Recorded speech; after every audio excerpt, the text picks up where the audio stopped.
Esta aqui é a Rússia, o maior país do mundo. Ela é tão grande que está localizada entre dois continentes ao mesmo tempo.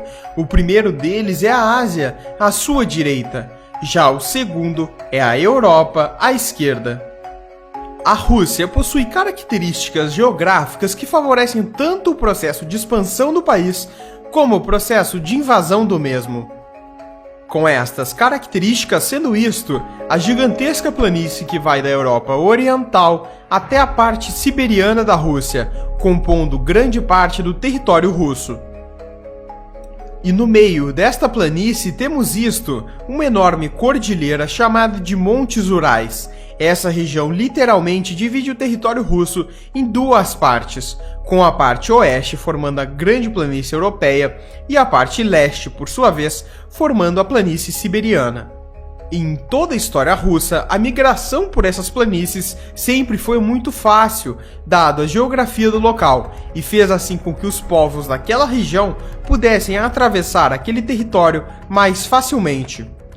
Já a construção da história do grande território russo pode ser dividido em três partes. O primeiro deles é o período pré-mongol ou o período da Rus Kievana.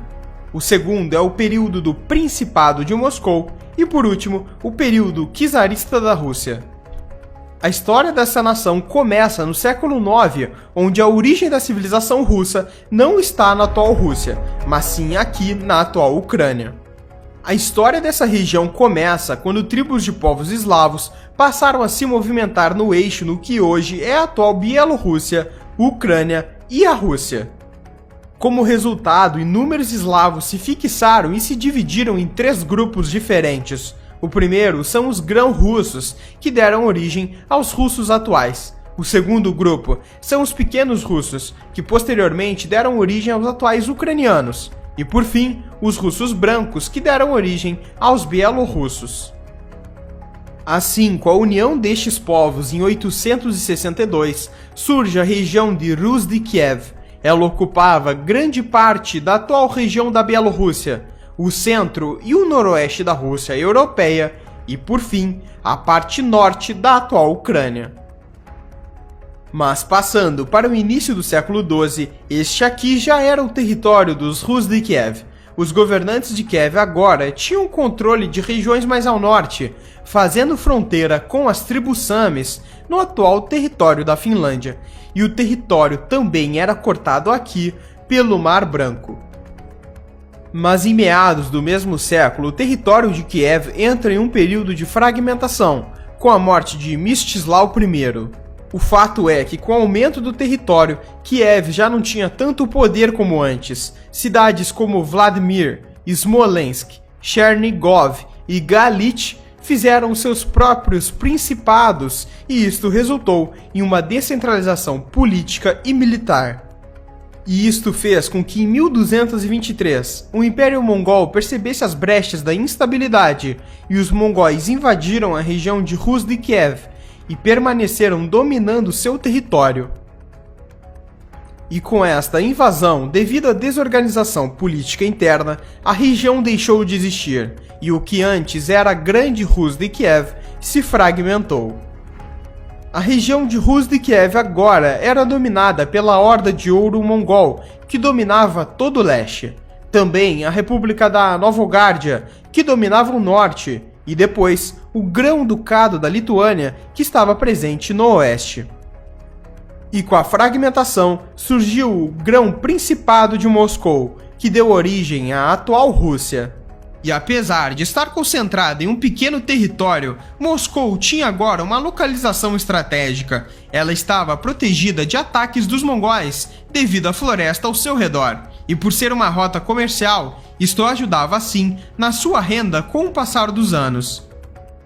Mas no ano de 1350, Moscou já tinha poder suficiente para desafiar o Império Mongol, travando dessa forma a Batalha de Kulikovo no ano de 1380. O líder mongol era Mamai, um importante comandante militar da Horda Mongol. Do outro lado haviam vários principados russos, sob o comando do príncipe Dmitri de Moscou. E após essa batalha, com a derrota dos mongóis, a influência de Moscou começou a aumentar cada vez mais, dado que logo após a Batalha de Kulikovo, o Principado de Moscou conquistou terras mais ao norte. E logo, entre 1392 e 1397, houve também uma expansão de terras mais ao sul, e uma maior expansão também para o leste. Mas a grande expansão veio de fato em 1477, na Guerra de Moscou contra a Novogárdia, onde o Principado reconquistou terras da antiga Rus Kievana, exatamente na região mais ao norte, até o Mar Branco.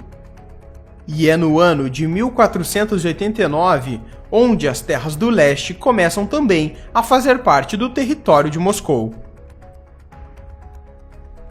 Já no século XVI, o Principado de Moscou se torna o czarado da Rússia, e Ivan IV, o Terrível, se torna o primeiro czar russo. E neste período conturbado, a Rússia conquista dois territórios importantes ao sul. O primeiro deles se estendia do ponto mais ao sul do antigo território de Moscou até a região do Mar Cáspio. O outro território fazia parte das terras dos Khãs siberianos, que também começam a fazer agora parte da Rússia.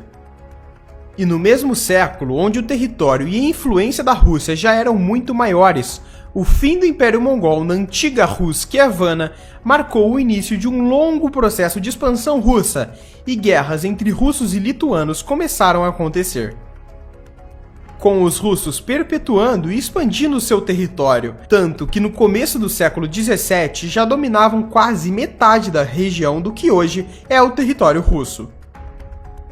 E no ano de 1580 começaram uma expedição pela Sibéria para a dominação do território de Kusum, o antigo Khan da Sibéria que dominava aquele território. Foi um longo período de conflitos entre russos e os mongóis. E logo em 1670, este aqui já era o território russo, algo semelhante ao que já temos hoje em dia. Posteriormente, a Rússia passou por diferentes períodos em sua história moderna, na qual, entrando no Império, os russos invadiram diversas regiões nas suas extremidades. Como, por exemplo, a primeira delas sendo a Geórgia, que estava localizada próximo às montanhas do Cáucaso, após a Guerra Russo-Turca de 1806 a 1812. Ela foi anexada ao território, dominando assim a costa leste do Mar Negro. E mais de um século depois, pulando no tempo para 1917, já na União Soviética, a Rússia também entrou em diversos conflitos durante o século XX, mas não iremos abranger nesse vídeo, já que a história já é mais conhecida. A realidade é que durante o milênio o território da Rússia foi se modificando, e isto só foi possível graças às estratégias militares daquela nação, mas principalmente à grande planície de seu território que a ajudou nas conquistas ao longo dos séculos. E este foi o exato motivo pelo qual a Rússia é insanamente gigante. Quai, seu app de vídeos curtos.